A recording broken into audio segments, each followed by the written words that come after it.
Soy el doctor José Chin, del Hospital Miguel Vallecén. Me toca desarrollar el tema sobre pensamiento y percepción y posteriormente la psicopatología de la inteligencia. Vamos a ver. En ese aspecto, esta parte introductoria es un poco para que de alguna forma reflexionen sobre los aspectos que nuestro cerebro aparentemente tiene y que nosotros no le hemos dado demasiada importancia. Los estudios desde el punto de vista genético, fenotípico, epigenético, ¿no?, intracelular, extracelular, están dando información de que todo lo que sucede alrededor nuestro está relacionado de alguna forma intrínsecamente. De tal forma que nuestros pensamientos y nuestras emociones, de alguna forma, van a alterar el equilibrio físico, mental de los seres humanos, de cada uno de nosotros. Ya está demostrado, por ejemplo, que el sistema inmunológico y el sistema endocrino están asociados, ¿no?, al sistema mental. De tal forma de que si uno, y cuando les toque la clase de depresión, van a encontrar de que si hay una depresión intensa, el sistema inmune se viene abajo y el paciente puede presentar una serie de patologías médicas. El sistema endocrino se altera y esto también va a provocar alteraciones a nivel físico, somático. De tal forma que el funcionamiento del ser humano es integral, no es el famoso discurso cartesiano, mente, cuerpo. Eso sirvió en una época para, de alguna forma, lograr desarrollar los aspectos de los estudios médicos, como el hecho de tener que hacer las famosas autopsias. Y ahora que ya estamos trabajando a nivel molecular, encontramos de que las relaciones emocionales, los pensamientos y las conductas están asociadas al funcionamiento de nuestro cerebro. Y nuestro cerebro tiene una serie de elementos que hacen que funcione bien o funcione mal.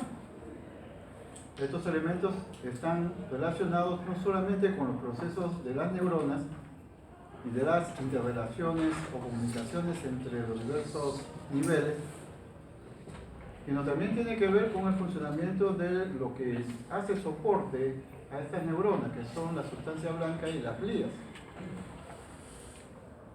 Se han encontrado alteraciones en el funcionamiento de la sustancia blanca y glías que puede provocar alteraciones del funcionamiento cerebral. Entonces, cada vez más se está avanzando en los estudios de investigación, ¿no?, de cómo el cerebro, que trabaja las 24 horas del día, ¿no?, los 365 días de la semana, los 365 días del año, y que funciona toda la vida, ¿no?, igual que el corazón, tiene una predominancia importante en el proceso del desarrollo de cada ser humano. Y solamente estamos hablando solo del aspecto biológico.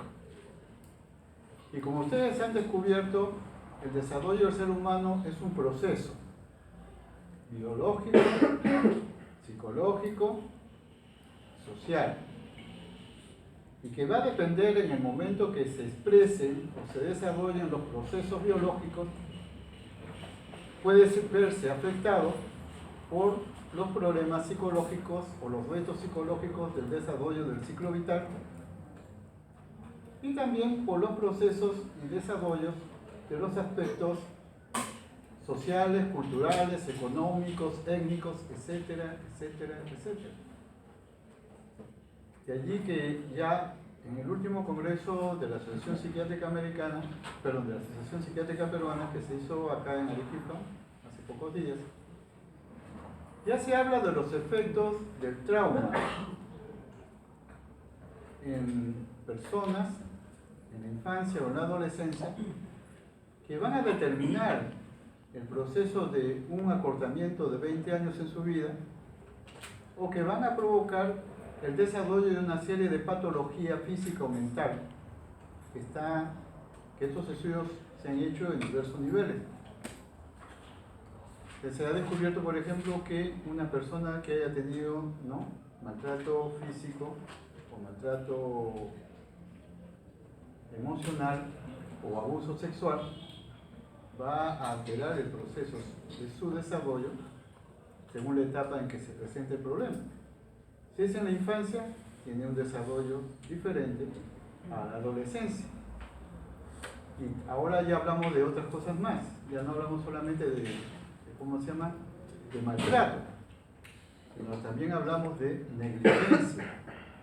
negligencia física y negligencia emocional, que significa esas situaciones en las cuales las personas dejan de recibir lo necesario para su crecimiento físico o mental, como por ejemplo una mala nutrición, como por ejemplo poco apoyo emocional de los padres o poco soporte emocional de los padres, y que esto va de alguna forma a desarrollar procesos personales que van a conllevar en algún momento determinado, como vuelvo a decir, problemas de desarrollo de enfermedades crónicas, incluso cáncer, ¿no?, y otras patologías mentales más graves. Todo esto está, si ustedes desean curiosear, pueden ingresar al internet y van a encontrar una serie de investigaciones con respecto a esto. ¿Y esto a raíz de qué? De que el cerebro, ¿no?, tanto el pensamiento como los procesos afectivos, van a cambiar, ¿no?, la capacidad que tiene uno de ver la realidad, ¿no?, o interpretarlas según su propio punto de vista.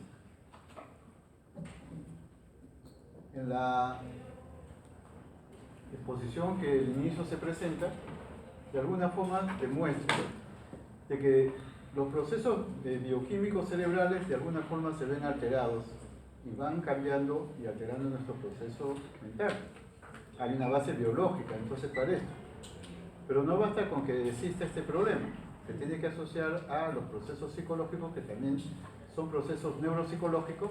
Ahora se está desarrollando esto y hay bastante avance, y los procesos, ¿no?, psicosociales, donde allí también el vivir en determinada cultura o de determinados valores, o vivir en situaciones como las cuales estamos viviendo nosotros actualmente, puede afectar también nuestro propio desarrollo personal. Entonces esto es algo que quiero que de alguna forma empiecen a reflexionar el por qué, la relevancia y la importancia de que ustedes conozcan no solamente los problemas de los procesos biológicos, sino los problemas de los procesos psicosociales, que van a alterar la evolución del desarrollo de sus propios pacientes, cualquiera que sea su patología. Y aquí está implicado estos procesos. ¿Ok? Muy bien. Vamos a hablar del pensamiento, ¿no?, y después hablaremos de la percepción y la inteligencia. ¿Qué cosa es el pensamiento? El pensamiento es un flujo de ideas, símbolos y asociaciones que se dirigen hacia un fin u objetivo y que se expresan a través del lenguaje o a través de la acción. El lenguaje y el pensamiento son como siameses, están unidos. Cuando nosotros los psiquiatras nos preguntan cómo podemos explorar y cómo podemos saber qué es lo que está pasando en el interior del cerebro de una persona, siempre nos dicen que somos brujos, ¿no? Porque interpretamos cosas que ni las propias personas saben. Sin embargo, lo que pasa es que dentro del proceso de desarrollo de nuestra especialidad, nosotros ya tenemos un proceso establecido en nuestro disco duro. Y ustedes se habrán dado cuenta de que es a través de la entrevista que nosotros vamos desarrollando una evaluación psicopatológica de lo que la persona que está delante nuestro nos va diciendo o no nos dice. Y es que el lenguaje y el pensamiento, volvemos a decir, son como dos siameses. ¿Y cómo podemos entonces saber cómo piensan o cómo funciona su pensamiento de cada uno de ustedes?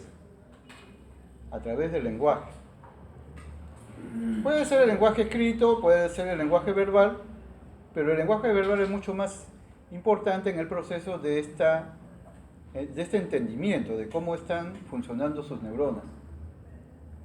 Se puede evaluar también el pensamiento a través de la acción, pero esto es un poco más difícil, porque estamos hablando del famoso lenguaje no verbal, lenguaje actitudinal.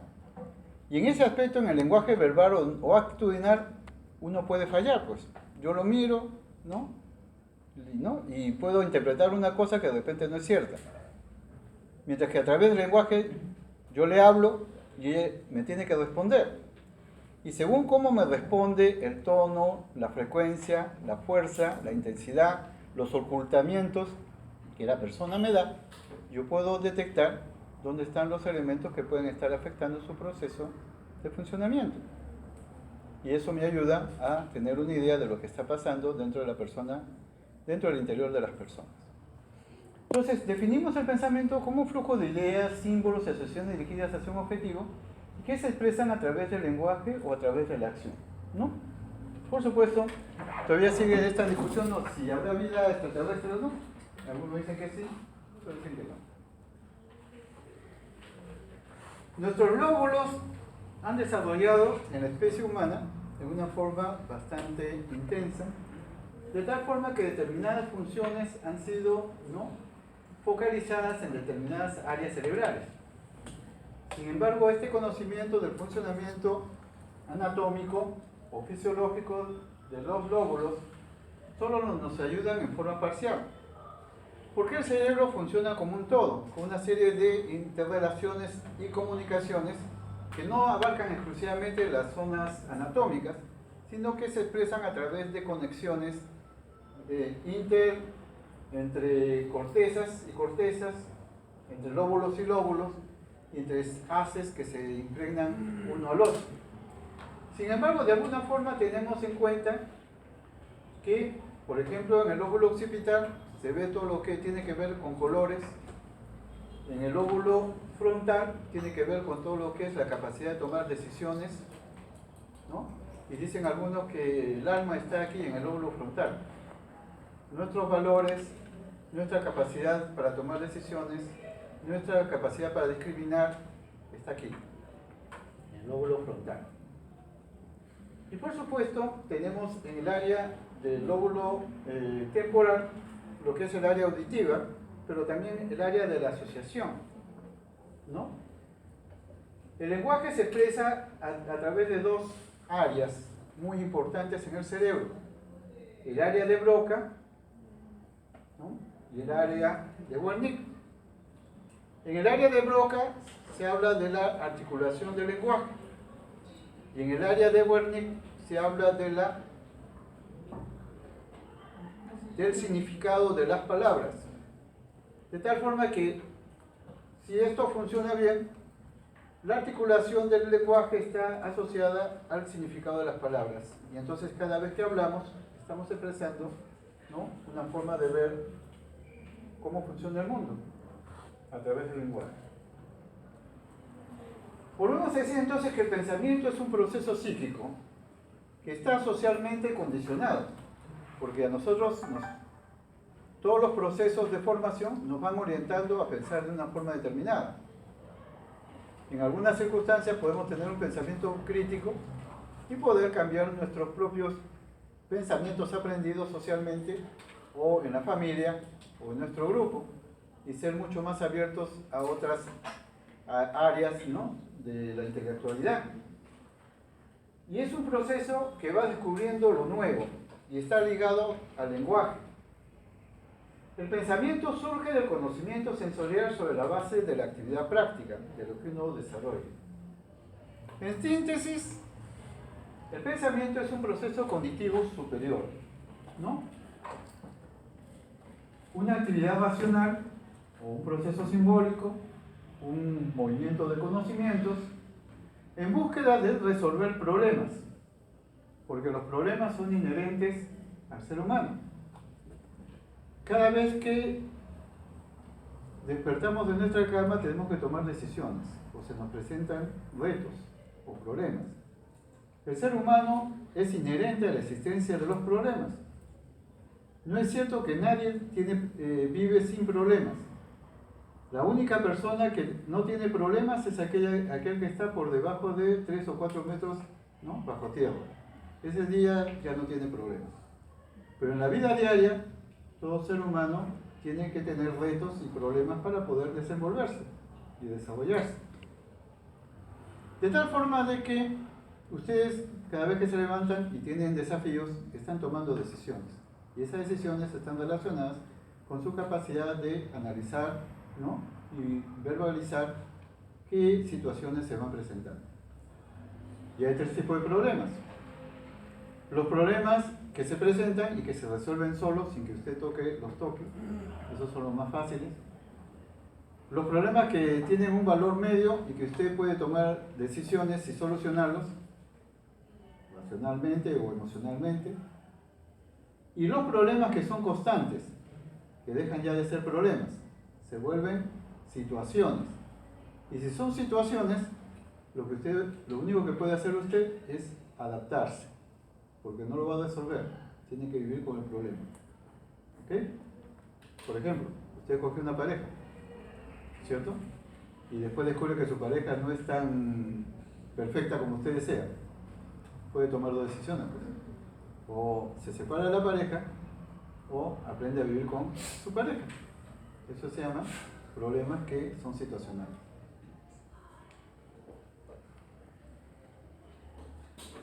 En el desarrollo del pensamiento en el ser humano, tenemos que hay dos tipos de pensamientos que se van presentando uno después del otro.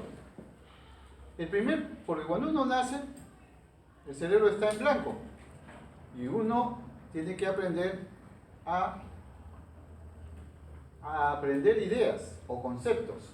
Cuando uno va al colegio, le muestran o le hacen imaginar a través de la percepción qué tipo de objetos o conceptos existen. Empiezan primero con los objetos concretos, porque si usted a un niño menor de entre 4 a 7 años le pregunta qué cosa es la belleza, el niño no lo entiende. Pero si le dicen que ese caballo es bello, el concreto es el caballo. Entonces, los niños piensan de 4 a 7 años en imágenes, no dominan conceptos o ideas en el sentido estricto. Entonces, el pensamiento en este primer nivel está relacionado hacia la percepción. Por eso ustedes habrán dado cuenta que los niños cuando van al colegio, ¿no?, van a ver láminas o les muestran objetos, ¿no?, que se parecen a muñequitos, o le hacen dibujos, o le muestran películas, para que vayan empezando a elaborar sus primeras ideas o conceptos. Por eso los niños necesitan estos elementos para aprender y desarrollar también su lenguaje.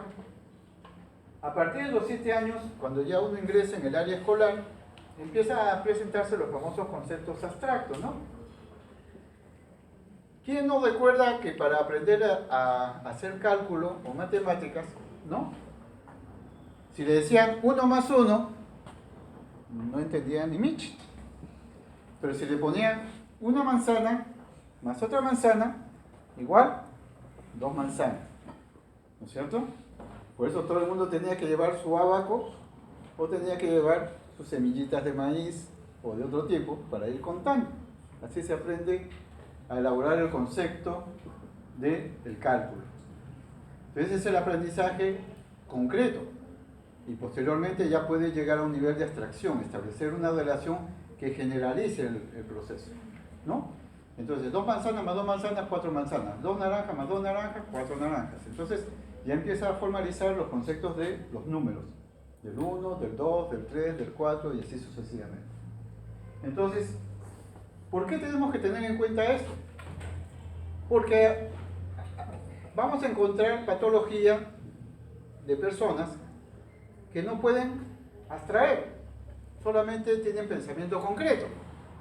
Ahí están todos los procesos de mal desarrollo o no desarrollo de la inteligencia. O aquellos que han tenido una inteligencia aparentemente normal y que por algún factor empiezan a deteriorar su inteligencia. Entonces aparecen los pensamientos concretos y ya no abstractos. Según la teoría lingüística, el lenguaje y el pensamiento tienen una relación, ¿no?, casi única, pero hay una cierta diferencia. Si bien es cierto que el pensamiento es moldeado por el lenguaje, ¿no?, y en eso funciona, por ejemplo, el idioma, la manera de pensar afecta a las palabras que uno usa. Uno puede, por ejemplo, ¿no?, pensar cosas que no los puede expresar a través del lenguaje. Entonces ahí hay una diferencia relativa, en el sentido de que el lenguaje puede expresar pensamientos, pero hay pensamientos que no se pueden expresar en el lenguaje. Eso se llama la relatividad de la relación lingüística. ¿Ustedes han hecho lengua 1 en pregrado?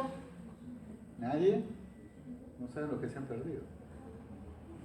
En lengua 1 se ven las teorías del lenguaje, se ven las funciones del lenguaje, la famosa teoría de Saussure de lingüística, la teoría de Sapir. Yo lo digo porque a mí me tuvieron un semestre metiendo eso en la cabeza. ¿Y por qué es importante eso?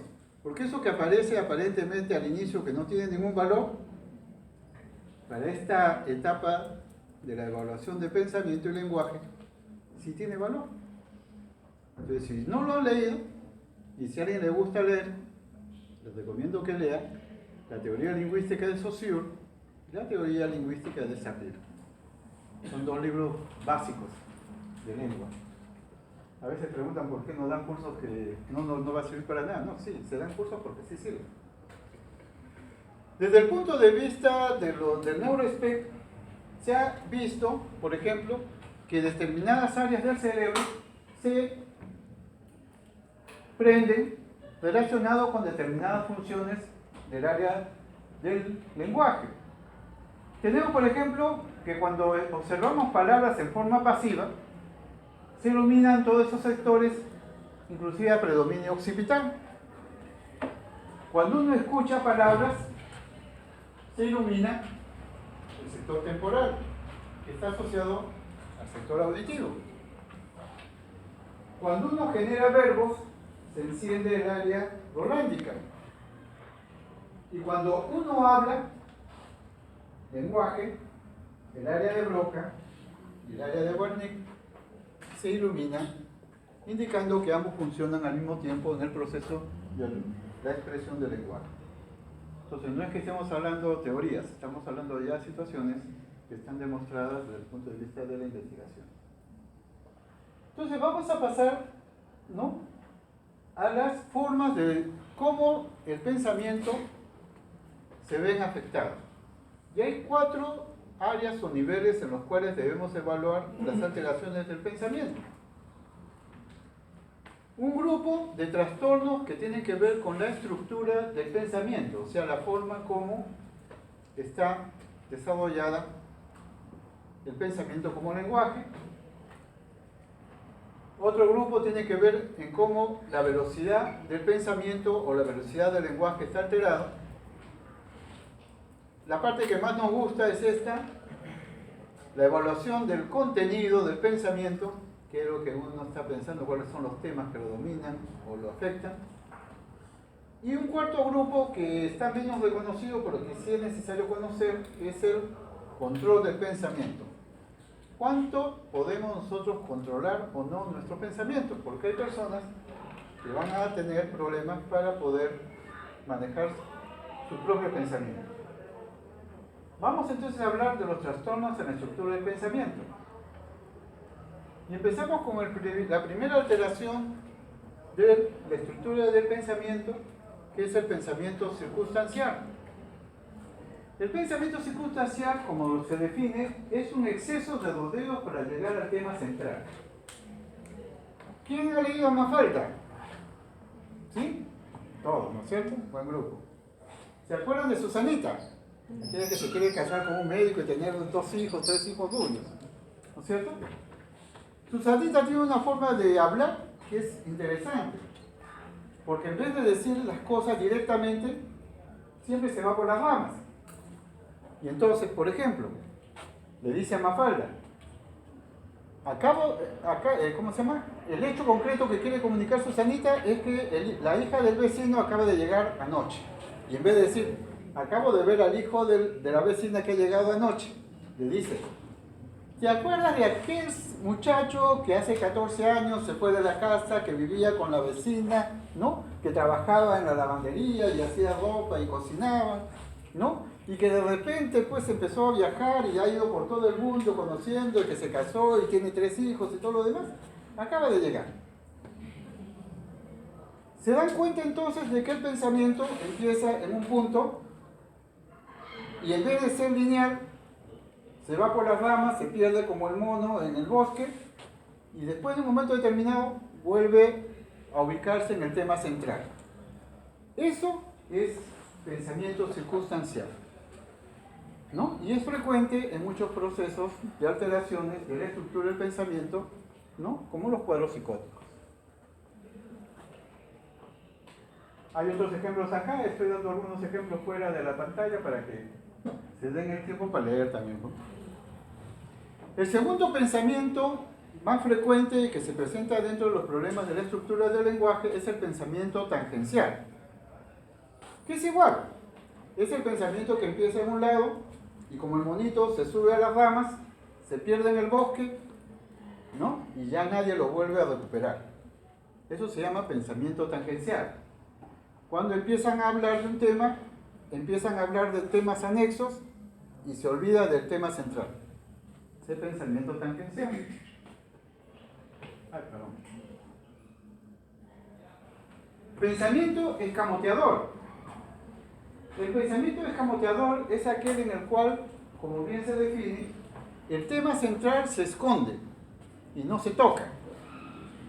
El ejemplo claro aquí es de una paciente con una hemiparesia conversiva, que dicho de paso, la hemiparesia conversiva es una alteración de tipo neurótico, generalmente de tipo histérico, que es la conversión de síntomas emocionales en síntomas físicos, expresado a través de síntomas físicos. Ya tenemos una paciente que va al médico, ¿no? Tiene una hemiparesia, o sea, está paralizada la mitad de su cuerpo, ¿no? Y empieza a hablar con el médico. Cualquiera que tuviera un problema neurológico, lo primero que hace cuando llega a hablar con el médico, ¿qué cosa es? Habla de su tema, que es la hemiparesia, ¿no es cierto? Entonces, doctor, tengo este problema, no puedo mover el brazo, no puedo mover la pierna. En el caso de esta paciente, ¿no? De tipo neurótico histérico, ella se pone a hablar de todo, ¿no? Y obvia el tema central por el cual viene a la consulta. Eso significa escamotear el tema, o pensamiento escamoteador. Cuando no tocan el tema central, sino empiezan a hablar de cualquier otro temas, ¿no? Que no tienen nada que ver con el asunto. Pensamiento para respuesta o parafasia. Son respuestas que las personas tienen tendencia a dar, no dar directamente, sino darlo siempre, como quien dice, lateralmente. Son respuestas intencionalmente incorrectas o absurdas, ¿no? Acá hay un ejemplo. Otro ejemplo que lo usan mucho porque es frecuente, ¿no? Para